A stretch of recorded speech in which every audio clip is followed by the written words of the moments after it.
पद्धतीची. त्यामुळे आज असं होणार नाही आणि मी आपला जास्त वेळही घेणार नाही, कारण पूज्य आकाशजी लामाजी यांच्यासोबत आपल्याला अखेरपर्यंत काम करायचं असल्यामुळे मी आपला वेळ जास्त घेणार नाही, थोडक्यातच बोलणार आहे आणि आपली जास्त पैसेही पाहणार नाही.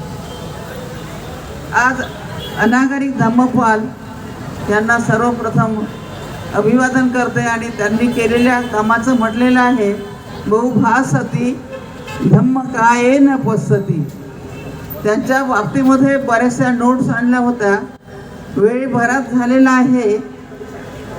आदरणीय अनागरिक धम्मपालजींचं कार्य पुस्तकामध्ये आपण वाचून घेतलेलंच आहे आणि मी जेव्हा जेव्हा भाषण करते तेव्हा तेव्हा मी पुस्तकातलं बोलण्याच्या ऐवजी माझं जीवन कसं घडलेलं आहे त्यावरच मी प्रत्येक वेळी बोलण्याचा प्रयत्न करते.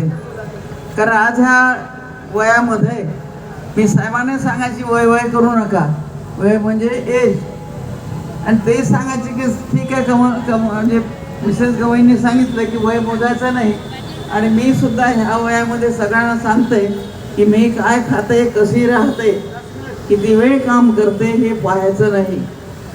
मी माझं काम मोजा आणि त्याप्रमाणे करा, कारण की साहेब गेल्यानंतर 1 वर्ष रडण्यात गेलं.